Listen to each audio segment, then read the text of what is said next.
Boa noite, boa noite, boa noite. Graça e paz de Jesus. Eu me chamo Bernardo e para o pessoal que já tem frequentado a igreja aqui, deve estar acostumado mais ou menos a me ver uma vez por mês aqui, né? Parece que o pastor Juliano está em viagem, ministrando em outro lugar, e aí coincidiu de estar aqui, então estou eu me apresentando para vocês. Caso seja a primeira vez que vocês me veem, então a gente vai ter o nosso tempo de exposição bíblica, né? Esse é o momento da palavra. Eu queria convidar vocês a abrirem suas Bíblias aí no Evangelho de Lucas, pode ser? Capítulo 19, Lucas 19, a gente vai ler uma passagem bem conhecida, né? Mas que nunca deixa de ser atual e importante para nós, do verso 1 ao verso 10, história do baixinho Zaqueu. Diz assim, deixa eu só ver se todo mundo achou. Joia, acho que deu, né? Lucas 19, 1 a 10, diz assim: entrando em Jericó, Jesus atravessava a cidade, e eis que um homem rico, chamado Zaqueu, chefe dos publicanos, procurava ver quem era Jesus, mas não podia, por causa da multidão, por ser ele de pequena estatura. Então, correndo adiante, subiu num sicômoro a fim de ver Jesus, porque ele havia de passar por ali. Quando Jesus chegou àquele lugar, olhando para cima, disse: Zaqueu, desça depressa, porque hoje preciso ficar na sua casa. Zaqueu desceu depressa e o recebeu com alegria. Todos os que viram isto murmuravam, dizendo que Jesus tinha se hospedado com um homem pecador. Zaqueu, por sua vez, se levantou e disse ao Senhor: Senhor, vou dar metade dos meus bens aos pobres, e se roubei alguma coisa de alguém, vou restituir 4 vezes mais. Então Jesus lhe disse: hoje houve salvação nesta casa, pois também este é filho de Abraão, porque o Filho do Homem veio buscar e salvar o perdido. Amém. Vamos pedir a ajuda de Deus mais uma vez? Pode ser? Vamos curvar nossa cabeça. Senhor, nós cremos que foi o Teu Espírito que inspirou Lucas a registrar essa história tão marcante desse encontro que Jesus teve com esse homem chamado Zaqueu. E nós sabemos que o Senhor inspirou Lucas a registrar essa história porque o Senhor tinha algo a nos dizer hoje. Então nós queremos pedir para que esse mesmo Espírito que inspirou Lucas a registrar essa história abra o nosso entendimento e faça dos nossos corações um lugar seguro para que o Senhor possa plantar a Tua palavra em nós e para que o Senhor possa gerar os frutos que o Senhor deseja ver em nossas vidas. Fala conosco, Senhor, em nome de Jesus. Amém. Amém. Exatamente 1 ano atrás, eu preguei uma série lá na igreja onde eu sirvo como pastor, uma série de sermões sobre o tema conversão. Na verdade, eu tive até dificuldade de acreditar, eu estava fuçando as minhas anotações lá hoje, e eu vi que faz exatamente 1 ano que eu preguei essa série lá, né? Então, basicamente, nessa série a gente viu como a Bíblia, e o Novo Testamento em particular, define o significado, né, de conversão, como o Novo Testamento descreve uma vida verdadeiramente convertida a Cristo. E um dos sermões dessa série, eu não falei isso para vocês, mas eu já preguei aqui na Livres alguns meses atrás, quando a gente falou de Atos 9, do encontro que Paulo teve no caminho de Damasco com o Cristo ressurreto. E aí eu me lembrei que a semana em que eu preparava esse esboço dessa mensagem, desse sermão aqui em Lucas 19, que fez parte dessa mesma série, falando sobre conversão, né? A época coincidiu com o falecimento da Rainha Elizabeth II, né, que aconteceu em setembro, final de agosto, se não me engano, mas aí as cerimônias fúnebres, né, duraram até setembro e tudo mais, lá da rainha da Inglaterra, do Reino Unido, né? Eu não sei quantos aqui acompanharam as cerimônias fúnebres. Acho que foi difícil não acompanhar, né? Era o assunto do momento, né? Todo mundo falava só disso. Mas eu me lembro que naquela semana, a minha família e eu, minha esposa, meus filhos e eu, a gente teve alguns momentos bastante nostálgicos, sabe? Olhando a telinha da televisão, né? Que é esquisito. A mulher morreu e a gente está lá, tendo experiências nostálgicas, principalmente nos dias em que o caixão, né, o corpo dela foi velado lá na Escócia, na capital da Escócia, em Edimburgo, né? Minha família e eu moramos lá 3 anos e meio, há um tempo atrás. E a gente ficou com muita saudade, porque a gente pôde ver alguns lugares que a gente visitava, né? Enfim, desculpa, eu sei que é meio bizarro isso, mas... E vocês sabem, né, que a monarquia britânica é um troço bastante esquisito para nós, por exemplo, que somos de fora e que pertencemos a uma república. Eu tenho muitos amigos americanos, inclusive, que acham a ideia de uma monarquia em pleno século XXI algo absolutamente bizarro. Eles falam, como é que pode existir um país desenvolvido, educado, como o Reino Unido, como a Inglaterra, e ter rei ali, rainha e tudo mais, né? E é esquisito mesmo, porque a gente está acostumado com eleger os nossos governantes, né? Muito embora a gente ainda não tenha aprendido direito a fazer isso, eu acho, né? Mas a gente está acostumado com outro tipo de governo, e ter esse negócio de uma pessoa como cabeça ali, e esse status de rei passando por herança para os seus descendentes, é um troço meio estranho para a gente, né?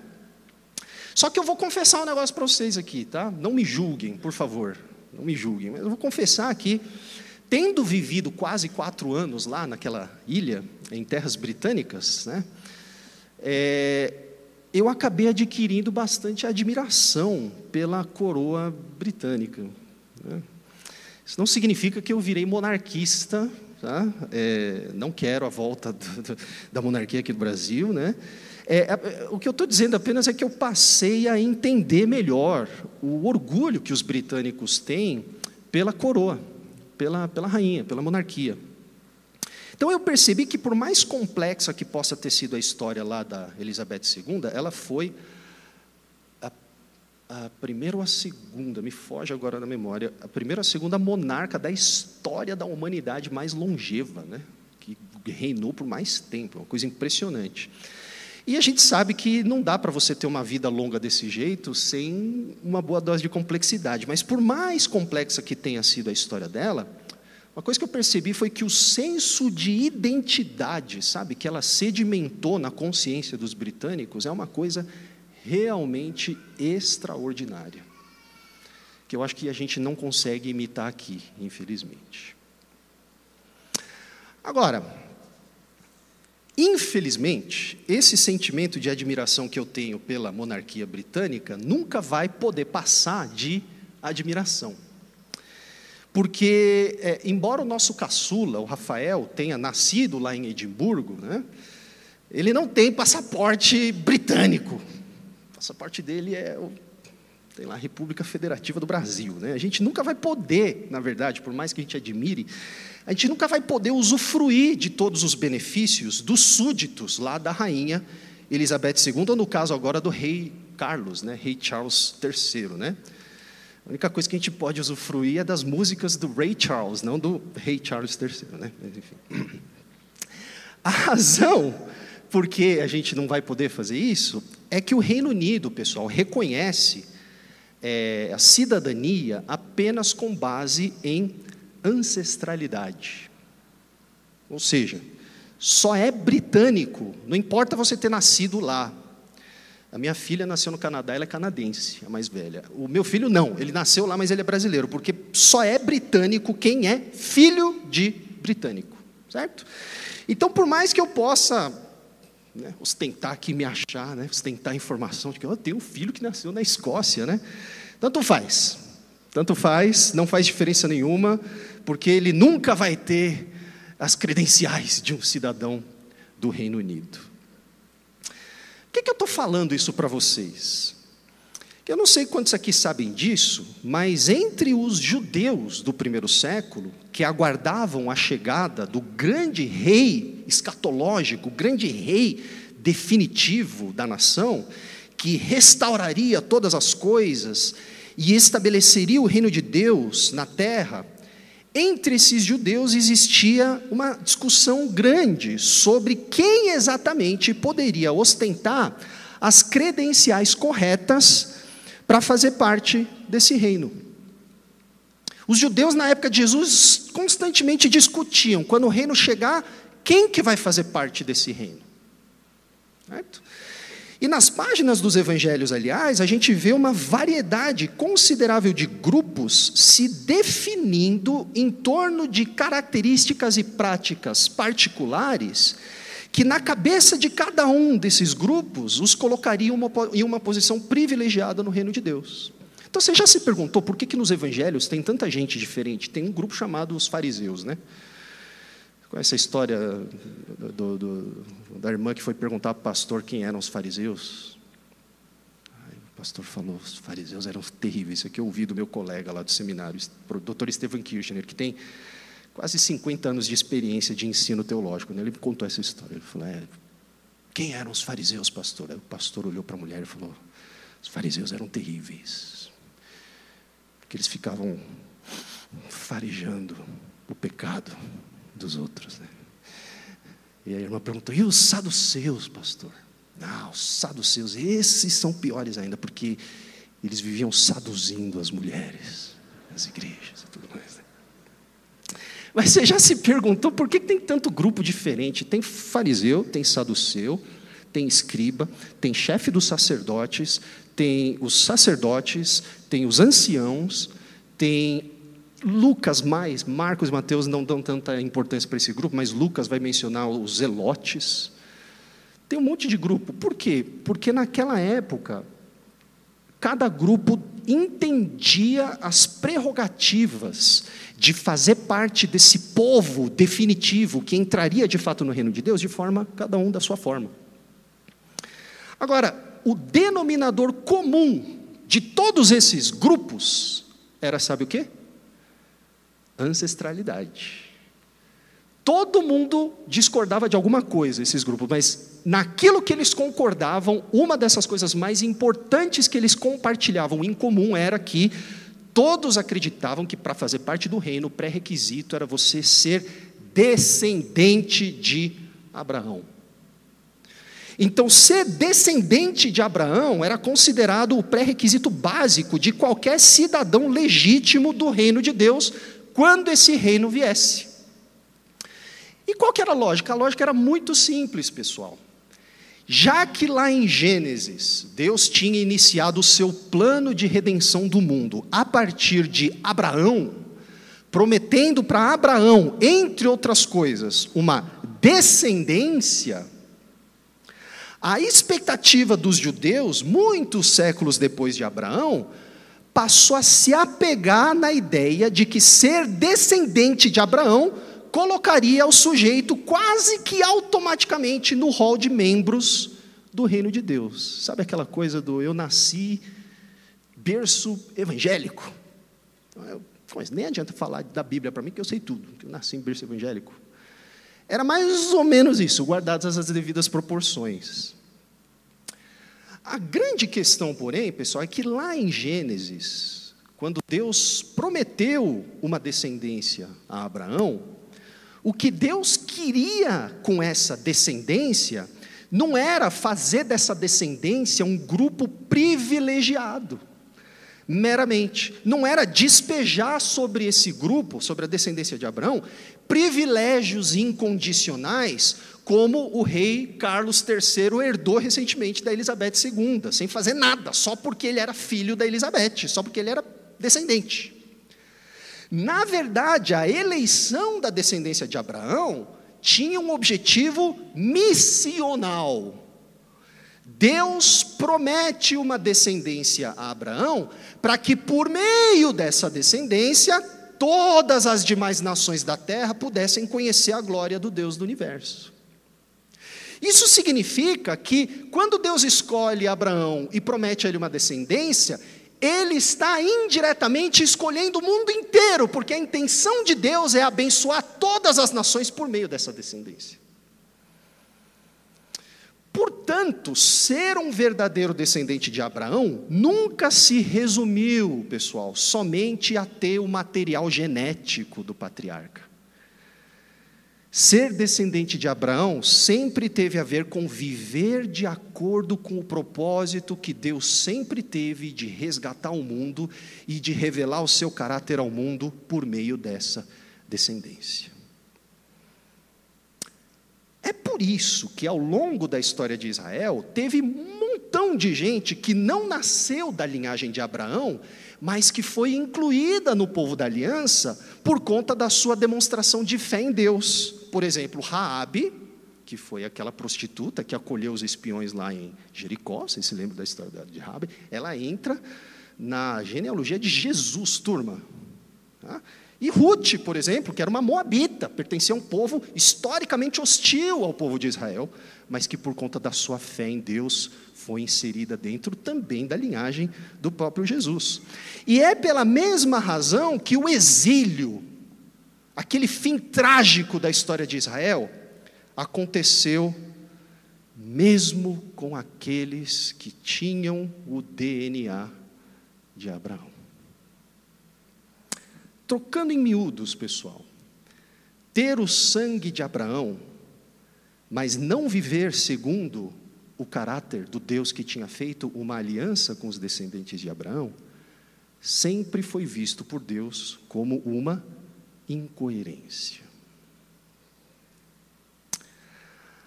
Agora, um dos pontos mais importantes que os autores do Novo Testamento, inclusive Lucas, sempre fazem questão de enfatizar, é que quem veio cumprir de uma vez por todas a promessa que Deus tinha feito para Abraão, a pessoa que veio cumprir o papel de descendente perfeito de Abraão, foi Jesus. Jesus é aquele que inaugurou o reino de Deus. Isso significa que ser descendente de Abraão, a partir do momento que Jesus entra em cena, é algo que é definido em termos de como a pessoa recebe Jesus. O que faz de alguém um verdadeiro descendente de Abraão não é o DNA, mas é como a pessoa responde a Jesus e aquilo que Jesus veio realizar. É por isso que, se você é um crente em Jesus, você é um descendente de Abraão. Paulo vai dizer isso lá em Romanos 4, com todas as letras. E aí, o que isso significa, então, é que Jesus é aquele que veio finalmente revelar a glória de Deus ao mundo, e Jesus é aquele que veio levar a cabo os planos redentivos de Deus. Jesus é o filho de Abraão verdadeiro, aquele a partir de quem toda a descendência de Abraão ganha a sua identidade. Isso explica por que, em Lucas, João Batista, que é aquele que anunciou a chegada do grande rei, focou todas as forças da sua pregação em fazer o quê? Em convocar o povo ao arrependimento. Porque se Jesus é o ponto de virada da história da salvação que Deus escrevia desde Gênesis, ter o DNA de Abraão não significa mais garantia de que você vai entrar no povo de Deus, no reino de Deus. A única coisa que pode garantir que você vai ser incluído no reino de Deus é voltar-se para Jesus em arrependimento. Arrependimento e fé em Jesus era o que determinava a entrada de uma pessoa no reino de Deus. É por isso que, na versão de Lucas, o argumento, a pregação de João Batista é justamente contra a ideia de que ter a ancestralidade, que você ser descendente de Abraão, bastava para colocar alguém no reino de Deus. Vocês lembram o que João Batista diz em Lucas 3, 7 a 9? Raça de víboras, deem frutos que mostrem arrependimento. Não digam a si mesmos: Abraão é nosso pai, porque eu lhes digo que destas pedras Deus pode fazer surgir filhos de Abraão. O que João Batista está dizendo é basicamente o seguinte: não fica achando que ter nascido e crescido na igreja vai te colocar no reino de Deus. Vocês precisam demonstrar fruto de arrependimento. E olha só, pessoal, de fato, se tem um evangelho que não deixa a gente dormir em paz, com a ideia de que ter o DNA correto é suficiente para incluir alguém no reino de Deus, esse evangelho é o evangelho de Lucas. Porque de forma muito brutal, de forma muito avassaladora, de forma muito aguda, Lucas é o evangelista que enfatiza a urgência que as pessoas tinham de responder de maneira correta, concreta, aquilo que estava acontecendo na vida, morte e ressurreição de Jesus. Lucas é o evangelista que deixa claro que não adianta somente ter nascido dentro do povo de Deus, tem que viver como povo de Deus. E viver como povo de Deus, para Lucas, é, antes e acima de tudo, responder com fé em Jesus e aquilo que Jesus estava realizando. Então, para Lucas, pessoal, entender a significância da missão de Jesus e reorientar todas as nossas prioridades de acordo com a missão de Jesus é algo absolutamente inadiável, não dá para deixar para amanhã. Não existe esse negócio de, eu acredito em Jesus, vou para a igreja hoje, mas é de alinhar as minhas prioridades 100% com aquilo que Deus quer e que Ele me ensina em Jesus. Isso aqui, acho que daqui, deixa eu passar pelos trilhos primeiro, né? Fazer o curso de Efésios e tal, deixar para depois, tenho tanta coisa para resolver na minha vida. Não existe isso. Não dá para adiar. Porque em Jesus, tudo estava se cumprindo. Não dá para você deixar para depois.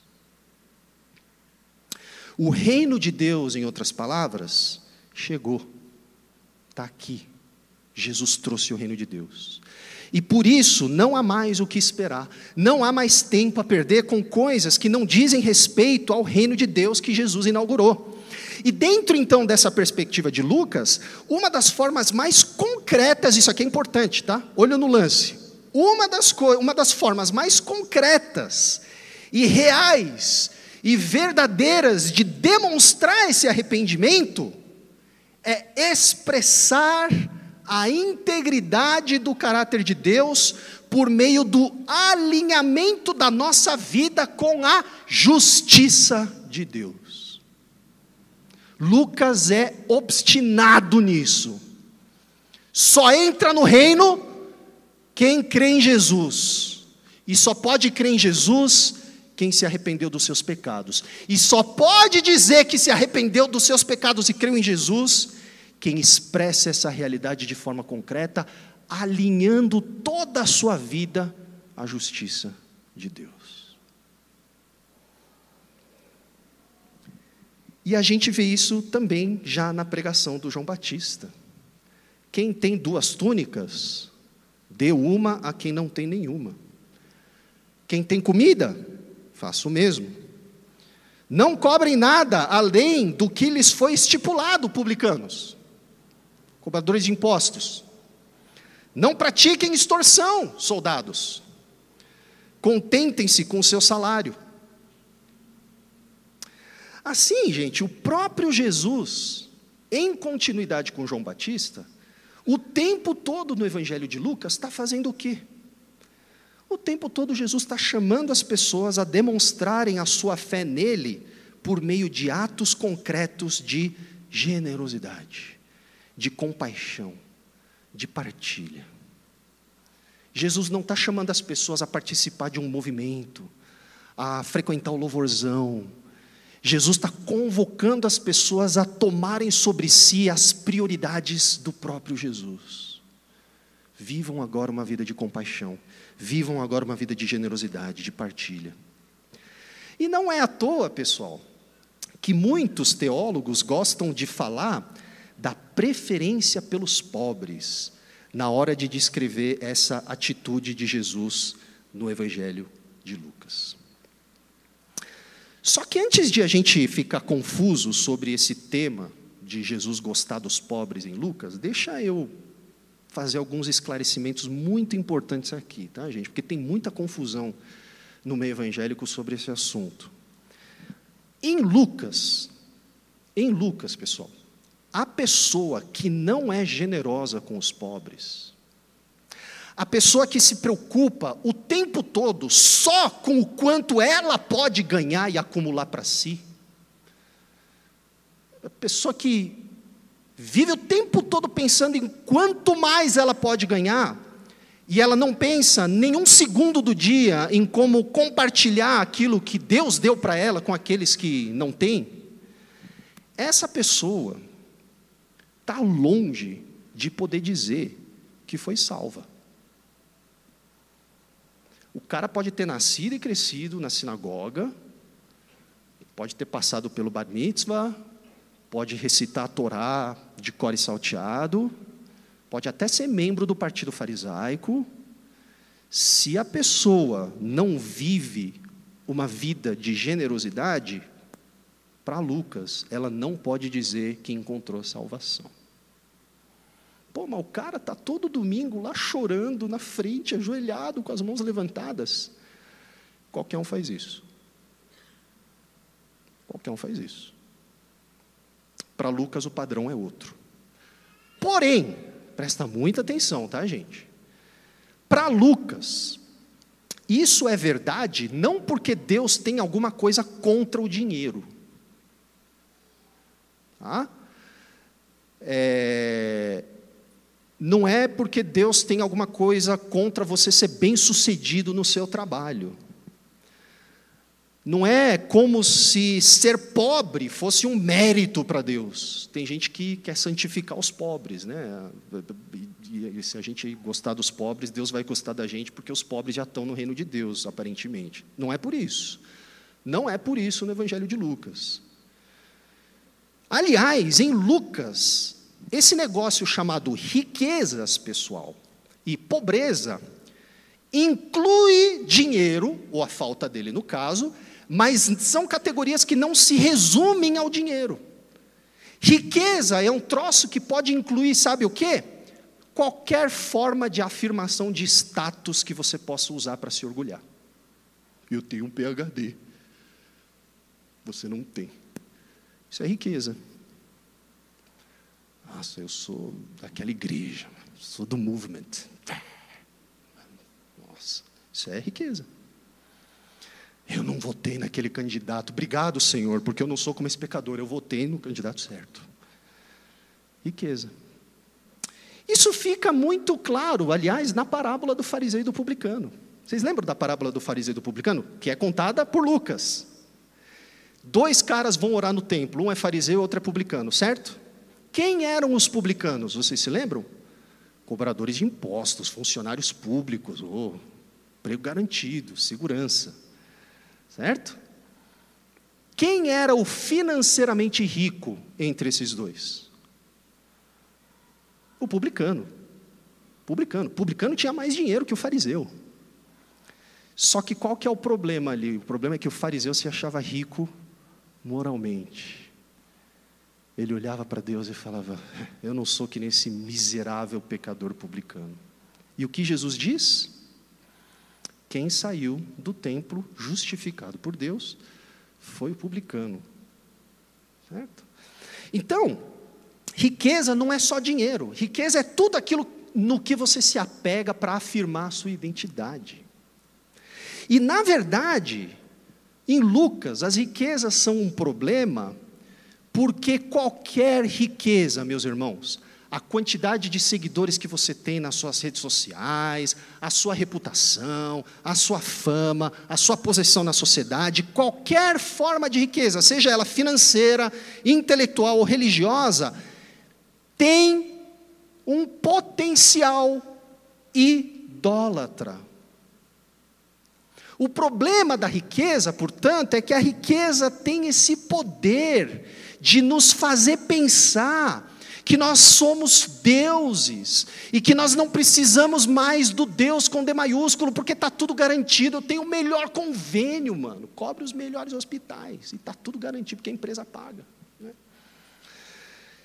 O problema das riquezas é que as riquezas têm esse poder de nos fazer pensar que nós temos tudo, e que, portanto, nós não precisamos da graça e do cuidado do verdadeiro Deus.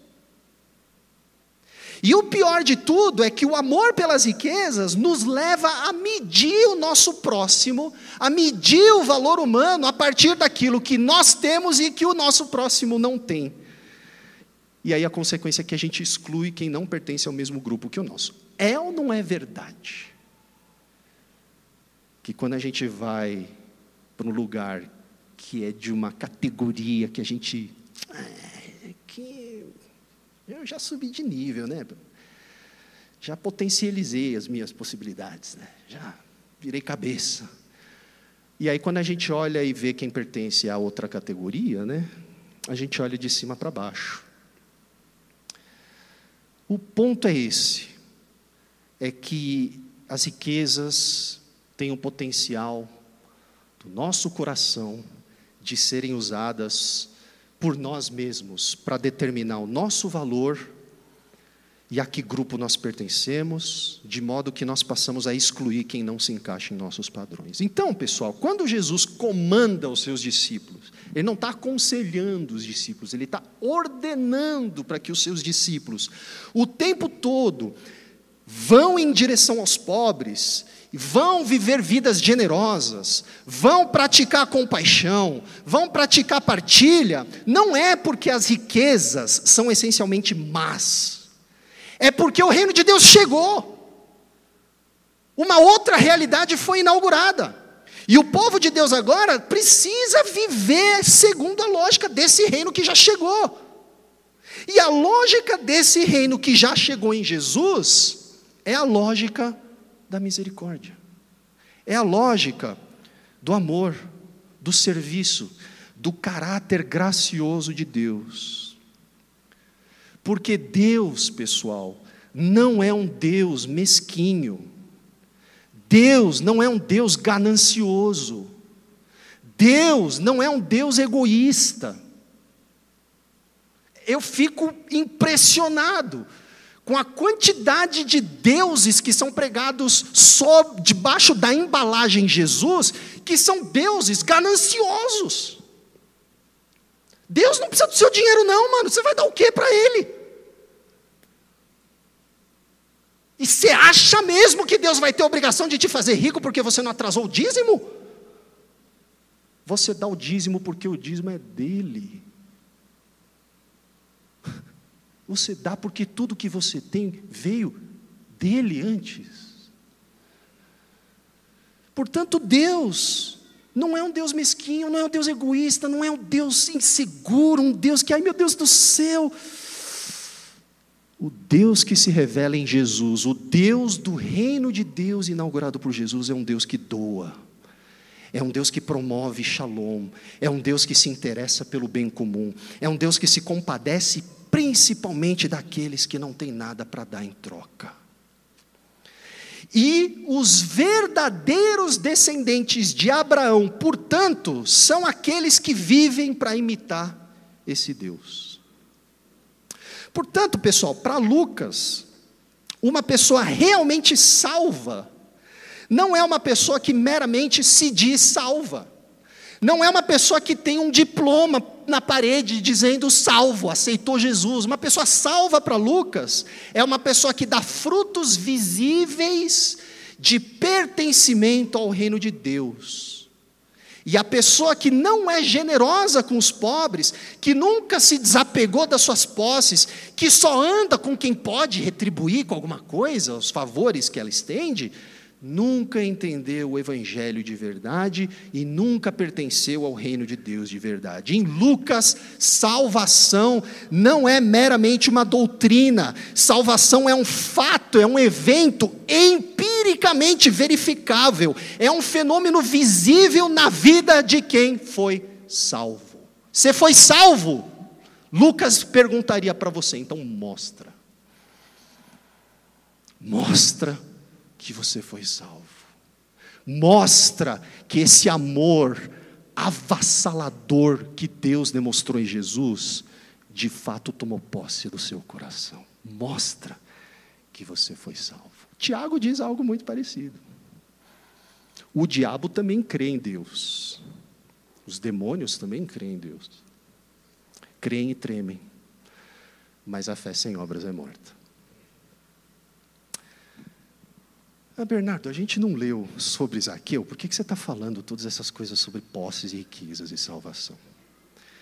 Porque é esse entendimento dessas ênfases teológicas em Lucas que dá tanta potência à história do Zaqueu.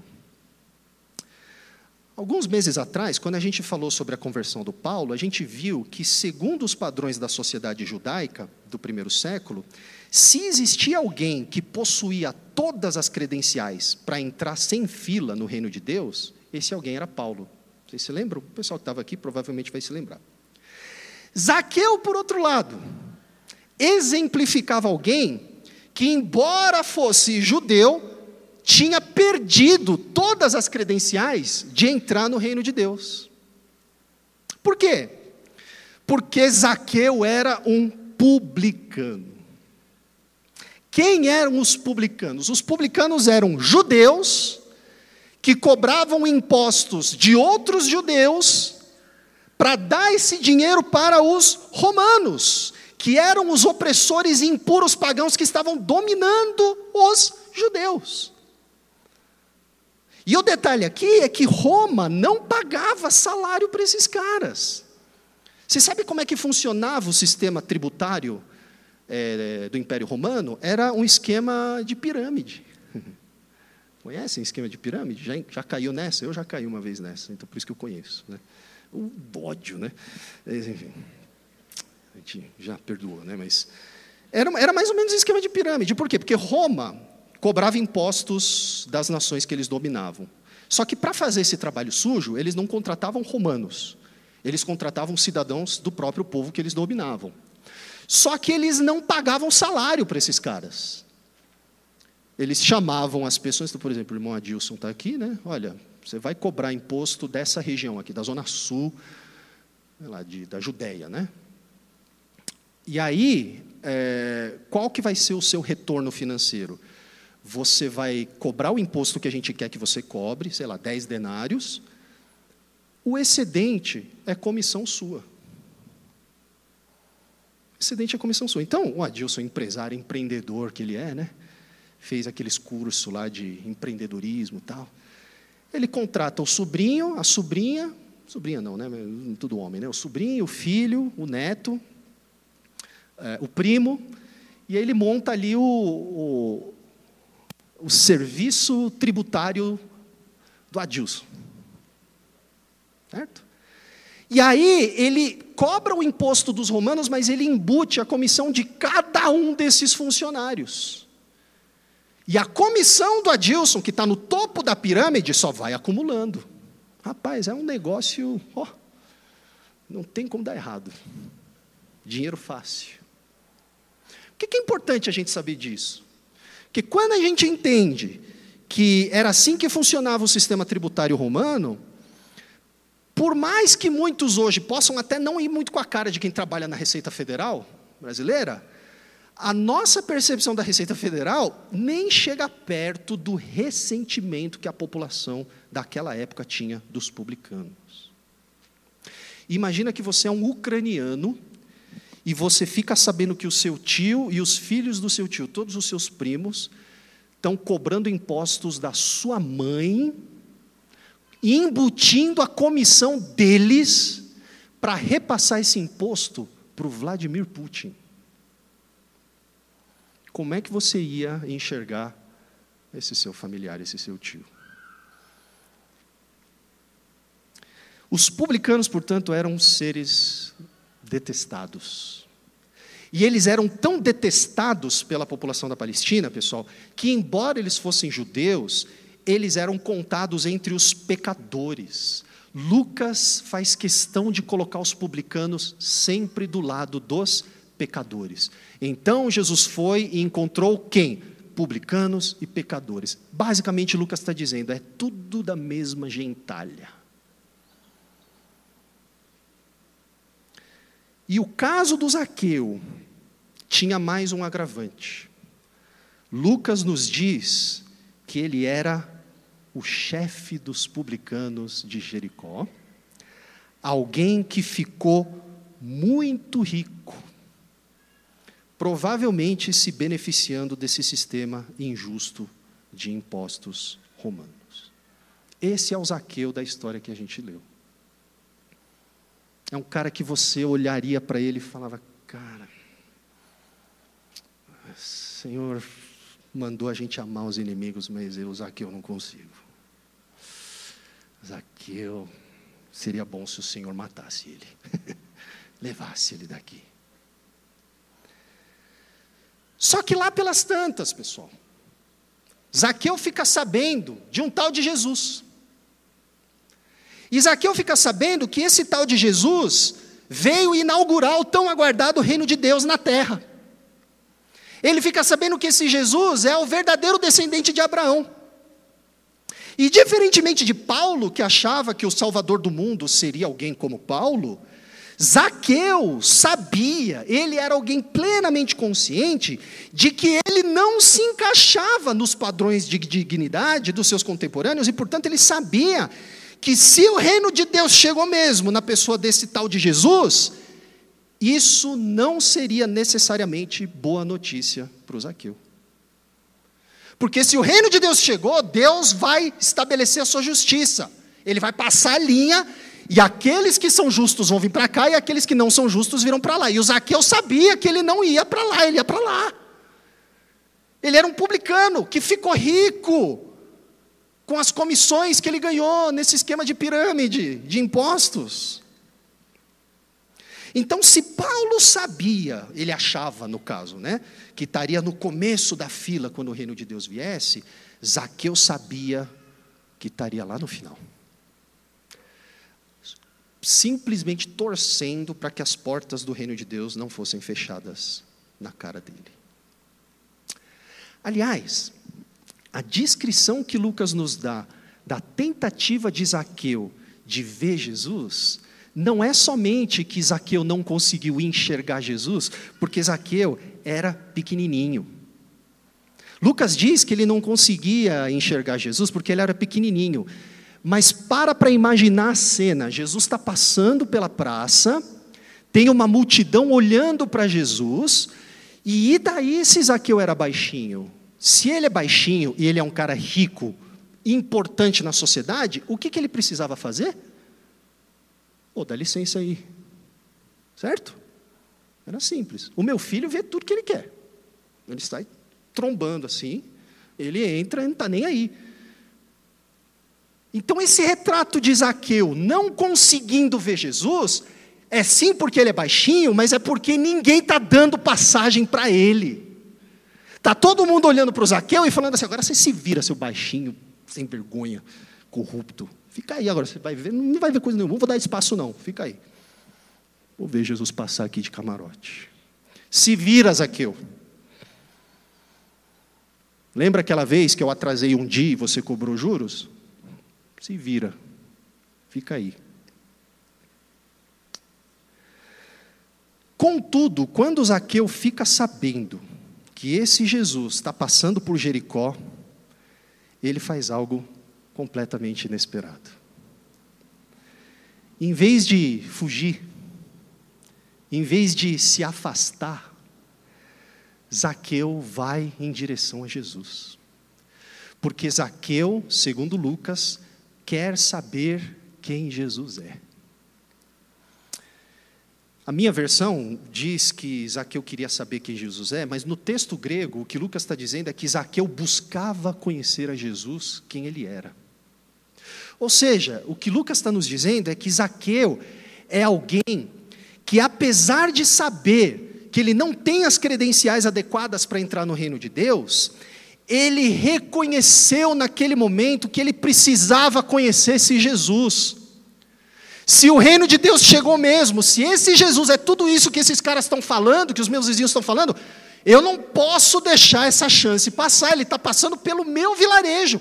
Eu preciso ver ele, eu preciso conhecer ele. Por mais que eu saiba que ele não vai gostar muito de saber que eu faço as coisas que eu faço, eu preciso ver ele. Então, sendo alguém de baixa estatura, e vendo que as multidões não dariam a menor chance para ele se achegar a Jesus, o que ele faz? Em uma atitude desesperada, Zaqueu sobe em uma árvore para ver esse Jesus passar. Ele sobe para dar uma espiada. Só que aqui a gente precisa fazer uma pausa e perceber a mistura de sentimentos que deve ter acometido o coração do Zaqueu naquele momento. Se Jesus é realmente aquele que veio inaugurar o reino de Deus, eu preciso saber quem Jesus é, mesmo sem ter certeza do que ele vai achar de mim.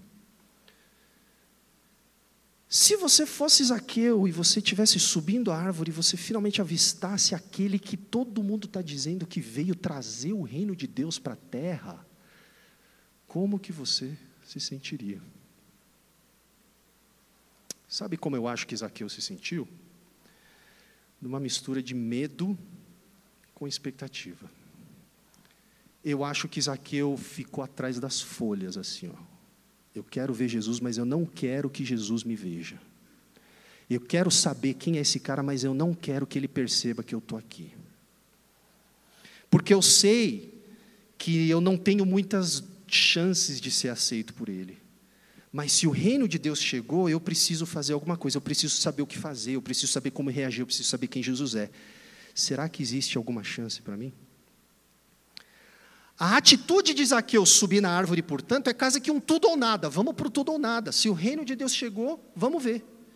Ele corria o risco de ser execrado em público, também por Jesus. Imagina, o Messias olha para você e fala: ah, te peguei, seu sem vergonha. Agora vem cá, rapaz, o reino de Deus chegou, a justiça de Deus vai ser feita. Vem cá, devolve tudo que você roubou agora, seu safado, sem vergonha, corrupto.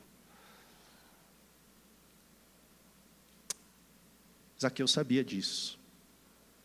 Só que ele sabia também que não podia perder aquela chance. E aí ele vai em direção a Jesus. E naquele momento, pessoal, enquanto Zaqueu está em busca de Jesus, Zaqueu descobre aquilo que muda a vida dele completamente pelo resto da sua vida.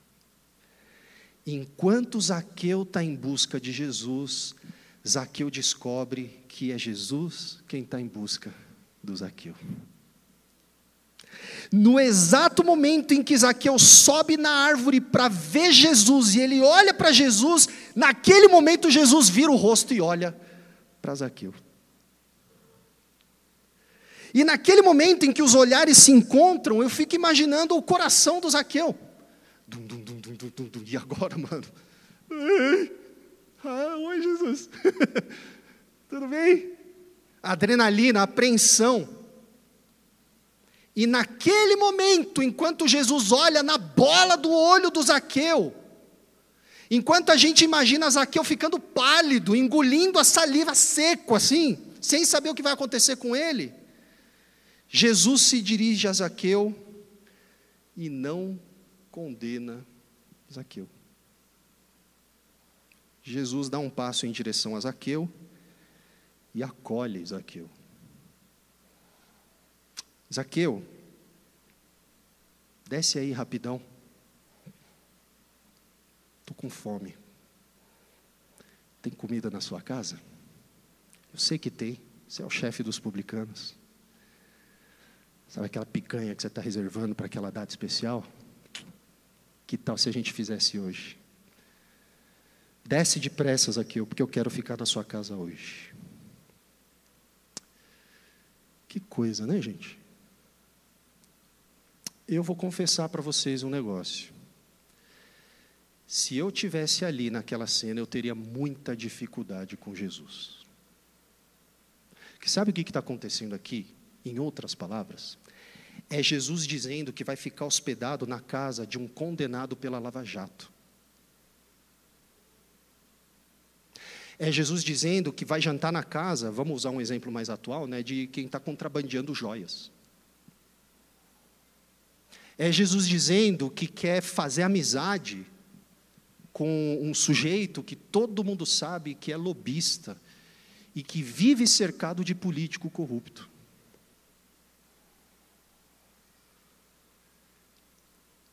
É Jesus dizendo que quer confraternizar com religiosos envolvidos em troca de favores do governo. Eu não teria ficado feliz com Jesus, estou falando sério. Eu teria julgado Jesus. E de fato é isso que acontece. É exatamente dessa maneira que as multidões reagem. Verso 7. Todos os que viram isto murmuravam, dizendo que Jesus tinha se hospedado com um homem pecador. O detalhe importante, porém, é que Jesus não vai para a casa do Zaqueu para deixar o Zaqueu do mesmo jeito. Esse papo, sabe, de que Jesus nos aceita do jeito que nós somos, sem esperar nada em troca, é fantasia, viu, gente? Ele nos aceita como somos, mas Ele espera sim algo em troca. Ele espera tudo. Ele quer tudo. Tudo, inclusive as suas falhas. Então, quando Jesus vai para a casa do Zaqueu, ele não vai para deixar o Zaqueu confortável com ele mesmo. Esse negócio de que Jesus não espera nada de nós, na verdade, diminui o amor de Jesus. Porque o fato é que Jesus ama tanto a vida do Zaqueu, e Ele ama tanto as nossas vidas, que Ele entra na vida do Zaqueu, e Ele entra na nossa vida para transformar a vida do Zaqueu e para transformar a nossa vida. E é precisamente isso que o Zaqueu entende quando ele come na mesma mesa que Jesus. Uma vez que Zaqueu se percebe como alguém que é alvo desse amor imerecido de Jesus, dessa graça imerecida de Jesus, desse encontro imerecido com Jesus, a partir do momento que Zaqueu se percebe como alguém que tem um lugar na mesa de Jesus, apesar de ser completamente indigno perante Deus e desprezado pela sociedade, naquele momento cai a ficha, e ele entende: esse Jesus me incluiu no povo, Ele me aceitou no reino de Deus, para que tudo agora que eu tenho seja dele. E imediatamente o que Zaqueu faz? Ele abre mão da sua velha maneira de viver e imediatamente se alinha às prioridades do reino de Deus. Senhor, estou dando a metade dos meus bens aos pobres. E se de alguém extorquir alguma coisa, eu vou devolver 4 vezes mais. Sabe o que está acontecendo nesse encontro entre Jesus e Zaqueu? É que diante da graça de Deus, Zaqueu deu frutos de arrependimento. Zaqueu agiu de fato conforme o caráter desse Deus. A salvação que encontrou Zaqueu encarnou, ganhou forma, se expressou de forma concreta. É por isso, então, que no final desse encontro, Jesus diz que até mesmo alguém como Zaqueu, até mesmo alguém que está sendo investigado por corrupção, por causa dessa resposta que essa pessoa deu a Jesus, pode encontrar as verdadeiras credenciais do reino de Deus. Hoje houve salvação nesta casa, porque este homem também é filho de Abraão. Pessoal, eu acredito que só de entender o que de fato aconteceu na história do Zaqueu, nesse movimento que Jesus faz em direção à vida do Zaqueu, e na resposta que o Zaqueu deu à graça de Jesus, já é suficiente para nos lembrar de que a nossa história não é muito diferente da história do Zaqueu. Se dependesse do nosso mérito ou da nossa capacidade, quem aqui poderia ser contado como membro do reino de Deus? E ainda que possa haver alguém aqui entre nós que não se identifique com a biografia manchada de um publicano, talvez tenha gente aqui que se identifique mais com quem desprezava o Zaqueu como pecador que ele era.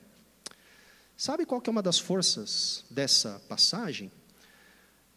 Uma das forças dessa passagem está em nos lembrar de que naquela ocasião, quem corria o risco de ficar do lado de fora do reino não era Zaqueu, mas eram aqueles que se achavam merecedores do reino de Deus e que, portanto, não experimentaram a realidade de que o Filho do Homem veio buscar e salvar o perdido.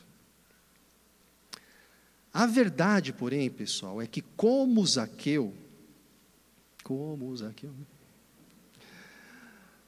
aos olhos de Deus, pessoal, todos nós éramos contados entre os indignos. Todos nós éramos contados entre aqueles que não poderiam se aproximar da presença de Deus, nem sequer ser aceitos no reino dele. E em Jesus, o que aconteceu conosco, foi que em Jesus, ao olhar para Jesus, o que nós descobrimos é que antes de nós buscarmos a Deus, era Deus quem estava buscando a nós primeiro. Em Jesus nós descobrimos que Deus estava em busca de nós, mesmo quando nós não merecíamos pertencer a Ele.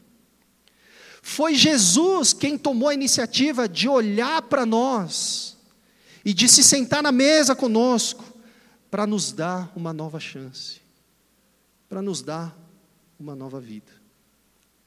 Então a primeira coisa que eu acho que esse encontro entre Zaqueu e Jesus nos lembra é de que o encontro de Zaqueu com Jesus é um encontro que todos nós tivemos com Jesus. A história do Zaqueu é a nossa própria história. Só que eu queria concluir a mensagem de hoje, lembrando vocês também, que embora o nosso passaporte seja emitido pela República Federativa do Brasil, nós pertencemos, na verdade, a um reino, ao reino de Deus. E no reino de Deus, as credenciais não são ancestralidade, reputação, status, posição religiosa, econômica ou social. No último dia, na consumação desse reino, pouco vai importar quem foram os nossos pais, os nossos cônjuges, o nome do pastor da nossa igreja, que cargo a gente teve na igreja, quanto a gente faturou vendendo curso de teologia na internet, de missão na internet. Nada disso vai importar. A única coisa que vai contar é a confiança que nós tivemos na graça de Deus, que só pode ser comprovada por frutos de arrependimento, por uma vida alinhada às prioridades do reino de Deus. Então Zaqueu é importante porque ele é um exemplo de que alguém que foi realmente salvo, alguém que genuinamente se tornou um discípulo de Jesus, é uma pessoa que diante desse favor imerecido de Jesus, deu frutos de arrependimento. Ele deu meia volta e passou a viver segundo os valores do reino de Deus. E os valores do reino de Deus são expressos em uma vida de generosidade, de misericórdia, de compaixão, de amor, de graça. Quem foi salvo não fica o tempo todo perguntando quanto mais pode ganhar. Quem foi salvo fica se perguntando como é que eu posso retribuir a esse tudo que eu já recebi de graça do meu Salvador. Então aqui vai uma pergunta para encerrar. Salvação de Deus entrou na sua casa? Você é salvo? Você entendeu quem é Jesus e você entendeu o que Jesus fez na sua vida? Você crê que Jesus é o rei que veio quebrar o poder do pecado e da morte e trazer o reino de Deus finalmente para a terra? Quem é você nessa história? Você é como Zaqueu? Ou você é como aqueles que murmuraram diante da graça imerecida e transformadora de Deus? Meus irmãos, que essa igreja seja uma comunidade que dá frutos de arrependimento. E que mostra, desse jeito, dando frutos de arrependimento, que são filhos verdadeiros de Abraão. Vamos orar? Vamos curvar nossa cabeça?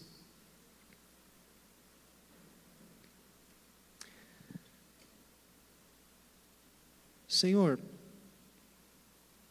que a Tua graça seja tão avassaladora em nossos corações, em nossas mentes, em nossa percepção, em nossas vontades, que nenhum ídolo, que nenhum amor rival possa sobreviver perante a visão de quem o Senhor é.